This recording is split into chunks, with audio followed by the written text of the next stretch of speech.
வந்து உட்கார்ந்ததுலேருந்து இப்போ வரைக்கும் சிரிச்சுக்கிட்டே இருக்கேன். கட்டுப்படுத்த முடியாத சிரிப்பு. ஆட்டோகிராஃப்ன்ற திரைப்படமே ஒரு மனிதனுடைய வாழ்க்கையில் பழைய நினைவுகளை பற்றி சொல்கிற கதை. ஆனால் அந்த திரைப்படத்தை 21 வருஷம் கழித்து பேசும்போது அந்த திரைப்படம் பற்றிய நினைவுகளை இங்கே நிறைய பேசிகிட்டு இருக்காங்க. அதில் சேரனுக்கும் எனக்குமான உறவு அப்படின்னா, நான் கிட்டத்தட்ட 1 மணி நேரத்துக்கு மேலே ஆயிரும். அதுக்கு இன்றைக்கி சாத்தியம் இல்லை. இன்னொரு விழாவில் சேரனுக்கான விழாவில் நிச்சயமாக சொல்லணும். ஏன்னா சேரனை நான் அப்படி பார்த்து ஒவ்வொரு கட்டத்தில் பார்த்துருக்கேன். ஒரு சில நிகழ்வுகளை மட்டும் சொல்லி முடிச்சுக்கிறேன். சேரனுடைய உதவி இயக்குநர்கள் முதல்ல வந்து நின்னாங்க இல்லையா, அவங்க எல்லாரையுமே எனக்கு தெரியும். உமாபதி, ஜெகதீஷ், ராம்கி, பாண்டி, இப்படி எல்லாரையுமே எனக்கு தெரியும். நீங்கள் உமாபதி பேசும்போது நீங்கள் ரொம்ப ரசித்து கேட்டீங்க. உமாபதியை பேச விட்டிங்கன்னா இன்னும் ஒரு 5 மணி நேரம் சேரன் பற்றி இன்டர்வல் இல்லாமல் பேசுவாங்க. நான் அவ்வளோ கேட்டிருக்கேன். நான் சங்க எலெக்ஷன் டைமில் அவ்வளவு கான்ஃபிடண்ட்டாக, ரொம்ப ஸ்ட்ராங்காக, ஆனால் எதுவுமே பொய் இருக்காது. உள்ளே இருக்கிறத அப்படியே பேசுகிற ஒரு ஆள்.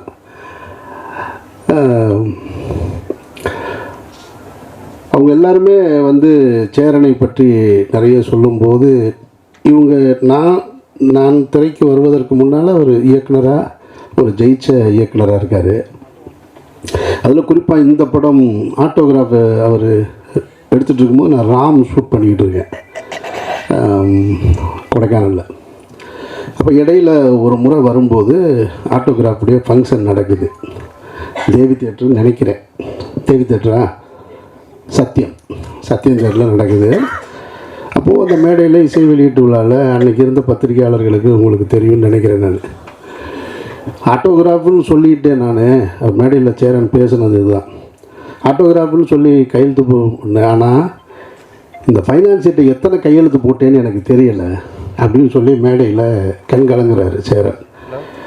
அப்போது சேரன் எனக்கு முன்னாடி எனக்கு தெரியும், ஆனால் பழக்கம் இல்லை, நெருக்கமாக இல்லை.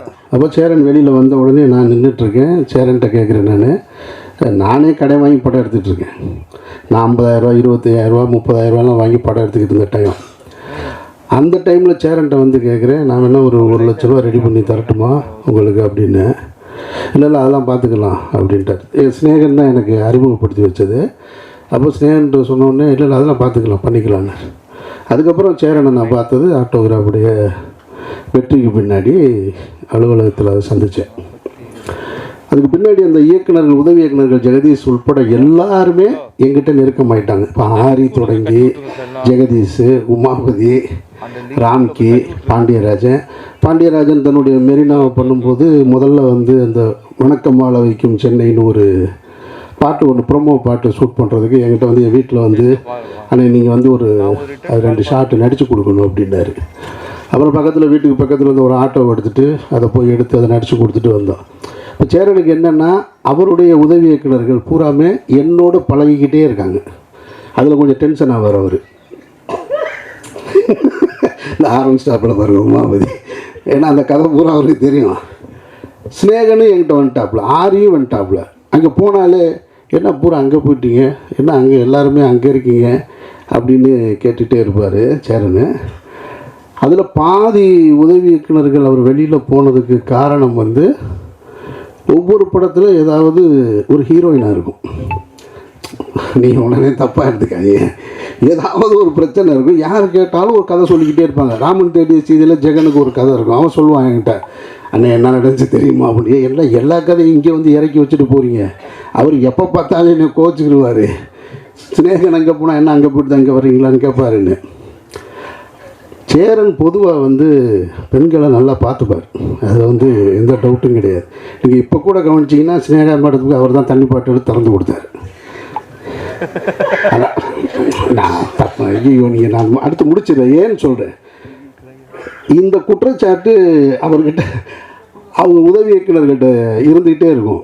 ஆனால் நான் அதுக்கு காரணம் என்ன நினைக்கிறேன்னா, சேரன் நிறைய அக்கா தங்கச்சிகளோட அதிகம் பழகின ஒரு ஆள். அவர் வந்து நிறைய உறவுகள் வந்து அண்ணன் தம்பி அதிகம் கிடையாது. அவங்க வீட்டு உறவுகள் அக்கா தங்கச்சிகளோடு அதிகம் பழகினது.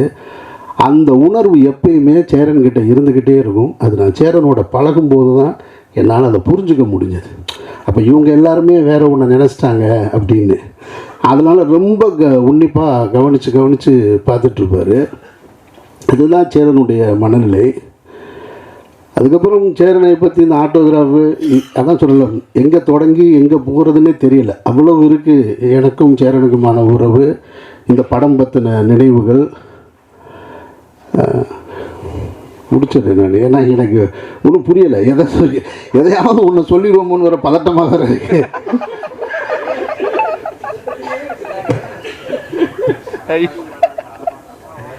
என்ன என்ன என்ன ஜெகதீஷ் படம் ரொம்ப ஒரு சேரன் தமிழ் சினிமாவில் ஒரு சாதித்த கலைஞன், தவிர்க்க முடியாத கலைஞன், மக்கள் கலைஞன், ஒரு மகத்தான கலைஞன். என்னை பொறுத்த மட்டும் நான் அந்த கிரெடிட்டை சேரனுக்கு எப்போவுமே கொடுப்பேன். சேரன் அலுவலகத்துக்கு போனால் சேரனுக்கு பின்னாடி இருக்க விருதுகளை பார்க்கும் பொழுது பொறாமையாக இருக்கும். அத்தனை தேசிய விருதுகள், அத்தனை மாநில அரசு விருதுகள், ஃபிலிம்ஃபேர் அவார்டு. பாலச்சந்தர் சாருக்கு பிறகு நான் அதிகமாக விருதுகளை பார்த்தது சேரனுடைய அலுவலகத்தில் தான். இங்கே ராம்கி பேசும்போது சொன்னாப்புல பைக் வாங்கி தரேன்னு சொல்லிட்டு வாங்கி தரலன்னு. அது அவருடைய கதை. ஜெகன் ஒரு கதை சொல்லிட்டு போனால், ஜெகதீஷ் ஒரு கதை சொன்னார். இப்படி ஒவ்வொருத்தருக்கும் ஒரு கதை இருக்கு இல்லையா? ஆனால் அந்த அடையாளம் இருக்குல்ல, அந்த உதவி இயக்குனருக்கான அடையாளம். அவருக்காவது உதவி இயக்குனர்னு பேர் போட்டார், பைக் வாங்கி கொடுக்கல. அது எதுக்கு சொன்னாரா, உண்மையிலேயே சீரியஸாக சொன்னாரா என்னென்னலாம் தெரியாது. ஆனால் நானெல்லாம் உதவி இயக்குனராக வேலை செய்யும்போது ஒரு படம் முழுக்க வேலை செஞ்சுட்டு அந்த படத்தில் பேரே இல்லை. அப்போ எப்படி இருந்திருக்குன்னு யோசிப்பார். பேரே இல்லை. அப்போ அப்படியே இப்படி வேகம் இருக்குது. ஒரு படம் பூரா வேலை செஞ்சுருக்கோம். படம் முடிஞ்சு வேகமாக போய் தேட்டரில் போய் படம் முடியும் போது டைரக்டருக்கும் உதவி இயக்குனருக்கும் சண்டை வர்றது சகஜம் தானே. அப்படி சண்டை போயிட்டு வெளியே பார்த்தா படம் ரிலீஸ் ஆகி தேட்டரில் போய் உட்காந்தா பேர் இல்லை, பயங்கர அதிர்ச்சியில் இருக்குது. ஆனாலும் அதை நான் குறையாக எடுத்துக்க முடியாது. காரணம் என்னென்னா, நான் ஒர்க் பண்ண ஒரு இயக்குனர் இருக்கார் இல்லையா, அவர் ஒரு சினிமா பண்ணார். அவர்கிட்டருந்து நான் ஒன்று கற்றுக்கிட்டேன். நான் வேறு ஒரு கமர்ஷியல் சினிமா இயக்குனரோடு இருந்திருந்தால் எனக்கு அவருடைய தாக்கம் தான் வந்திருக்கும். ஆனால் அந்த இயக்குனருடைய தாக்கம் தான் எனக்குள்ளே வந்தது. நான் அடுத்த தளத்துக்கு போக முடிஞ்சது. அப்போ அந்த பேர் வராதுக்கு காரணம் 1000 இருக்கலாம். என் மேலே கூட 100 தவறு இருந்திருக்கான். நானே கூட முழு காரணமாக கூட இருந்திருக்கலாம். ஆனாலும் அவர் மேலே குறை சொல்கிறதுக்கு நான் இந்த மேடையை நான் பயன்படுத்தலை. எனக்கான அடையாளத்தை கொடுத்தது அவர் தான். இன்றைக்கு பத்திரிகைகள் அன்றைய காலகட்டத்தில் பாலா, சேரன், அமீர் அப்படின்னு அந்த ஒரே வரிசையில் என்னை கொண்டு சேர்த்ததுக்கு காரணம் அந்த இயக்குனர் தான். இவருடைய திரைப்படத்தை, முதல் திரைப்படத்தை ஊரில் இருக்கும்போது பார்த்தவன் நான். அப்புறம் இவருடைய வெற்றியை பார்த்தவன் நான். இவர் இதே இந்த ஆப்போசிட்டில் இருக்கிற காவேரி ஸ்ட்ரீட்டில் நானும் பாலாவும் தங்கியிருக்கும்போது வருவார். அப்போ நான் ஒரு உதவிக்குனர் ஓரமாக நின்றுட்டுருப்பேன். நான் அப்படியே ஒரு பார்வை பார்த்துட்டு போவார். பார்க்குறதுக்கு தான் பெரிய சண்டியர் மாதிரி இருப்பார். ஆனால் அப்படிலாம் கிடையாது, ரொம்ப சாஃப்டாக நான். ஆனால் லுக்கு மட்டும் அந்த கிராஸ் பாக்கெட்டில் கையை விடுறது மட்டும் எப்போயுமே அப்போ இருந்து இப்போ வரைக்கும் அப்படியே தான் வச்சுருப்பார். ஒரு நம்ம பெரிய டைரக்டருக்கு 2 டைரக்டர் பேசுகிறாங்க, நான் வெளியே நின்று தம்மு போட்டு ஒரு ஓரமாக நின்றுட்டுருப்பேன். அவர் கேட்பார், என்ன ஒரு ஆள் அப்படியே நின்றுட்டே இருக்காப்புல அப்படின்பார். அப்புறம் அவர் போய் வண்டி ஏற்றி விடுறது, இந்த வேலையெல்லாம் பார்த்துருக்கேன் நான். இவர் இப்படி ஒவ்வொரு காலகட்டத்தில் நான் பார்த்து வளர்ந்துருக்கேன் சேரனை நான்.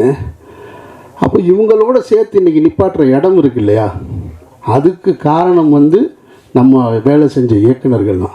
அதனால் அங்கே என்ன குறை இருந்தாலும் அது ஒரு தகப்பன் தன்னுடைய பிள்ளையை தேர்த்துவதற்காக செய்கிற முயற்சியாக தான் நான் பார்க்குறேன் நான். அப்படித்தான் நானும் பார்க்குறேன். அப்படித்தான் அவருடைய உதவி இயக்குனர்களும் பார்த்துருப்பாங்கன்னு நினைக்கிறேன்.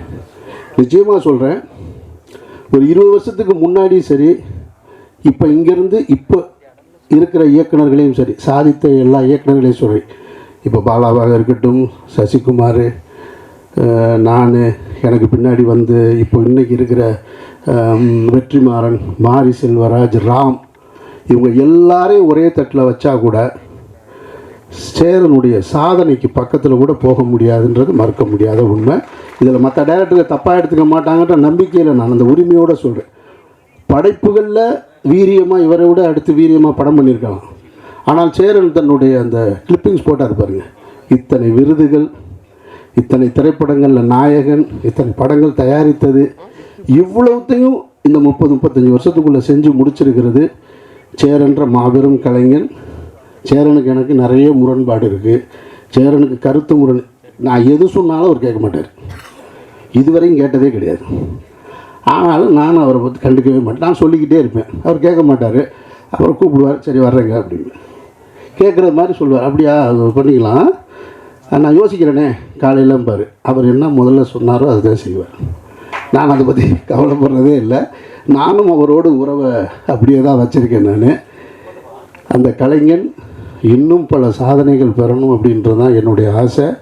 சேரன் வெற்றி அடைஞ்சால் நான் சினிமாவில் இன்னொரு இயக்குனருடைய வெற்றி அடையணும்னு, பணத்தாலையும் புகழாலையும் வெற்றி அடையணும்னு எப்பயுமே யோசிச்சுட்டு இருக்க ஒரே இயக்குனர் சேரன் மட்டும்தான். சேரன் எப்பயுமே ஜெயிக்கணும்னு நான் நினச்சிக்கிட்டே இருப்பேன். நான் அவர் எனக்கு என்ன செய்கிறாருன்றதெல்லாம் முக்கியம் இல்லை. அவர் வந்து எனக்கு இப்போ அவங்க அசிஸ்டன்ட் சொல்கிற மாதிரி சொல்லணும்னா கிண்டலுக்கு சொல்கிறாரு, அவர் எந்த நல்லதும் நமக்கு செய்ய மாட்டார் அப்படின்னு சொல்லலாம். அவர்கிட்ட ஒரு அன்பு இருக்குது, அது எல்லாத்தையும் மறந்துடுவார்.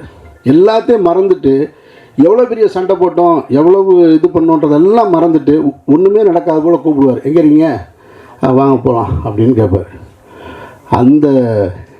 அதனால தான் உமாபதி சொன்னது, உண்மையிலே அன்பாக இருக்காரா இல்லையா, நம்ம அன்புன்னு நம்பிக்கிற வேண்டியதான் நம்ம. அதனால் ஒரு குழந்தை மாதிரி சேரன் நீங்கள் வந்து அவர் அண்ணன் சொன்னால் கோவம் வந்துடும் அவருக்கு, அதில் ரொம்ப முக்கியமானது. அதுக்காக நம்ம போனோடனே நம்மளை அண்ணன் பாரு, வாங்கண்ணே அப்படிம்பாரு. சரிண்ணே நல்லா என்ன ஒன்று என்னையை பார்த்து அண்ணன்றீங்க அப்படிம்பாரு. அவர் இன்னமும் இளமையாக தன்னை மனசுக்குள்ளே வச்சுக்கிடுவார், அதுக்கான வேலைகள் செஞ்சுட்டே இருப்பார் அவர். வேறு என்ன சொல்கிறதுங்க உங்களை பற்றி, இந்த படத்தை பற்றி என்ன சொல்கிறது. இப்படி ஒரு படம் யாரும் எடுக்க முடியாது. இந்த படம் தான் இப்படி, இந்த படம் மாதிரி யாரும் ஒருத்தர் எடுக்கவே முடியாது. இப்போது பருத்தி வீரன் மாதிரி ஒரு படம் அல்லது வேறு படங்கள் இன்னொரு இயக்குனர் படத்தை நான் சொல்ல முடியுமான்னு தெரில. அதுபோல் ஒரு படங்களை வாழ்வியலை எடுத்துடலாம். இந்த படம் எப்போ பார்த்தாலும் ஒருத்தருக்கு தன்னுடைய கடந்த காலத்தை நினைவுபடுத்திக்கிட்டே இருக்கும். அப்படி ஒரு படைப்பு அது. நான் மதுரை அபிராமி தேட்டரில் தான் இந்த படம் பார்த்தேன். ராம் ஷெட்யூல் முடிச்சுட்டு வந்து பார்த்தேன். நான் பார்த்துட்டு பிரமிச்சு போயிட்டேன். நான் இப்படி ஒரு படத்தை எப்படி எடுக்க முடியும். நீங்கள் உங்களுக்கு நினைவு இருக்குமான்னு தெரில, இந்த படம் தான் இன்னொரு வருஷனா பிரேமம்னு வந்தது. மலையாளத்தில் வந்த பிரேமம் பார்த்தீங்கன்னாக்கா அது ஆட்டோகிராஃப் தான். அது இப்பவும் நீங்கள் இந்த படத்தை இப்போ இருக்கிற ஜென்சிக்கு தகுந்த மாதிரி மாற்றி எடுத்தால் ஒரு சில்வர் ஜூப்ளி படமாக மாறும். அவ்வளவு கண்டென்ட் உள்ள ஒரு படம்.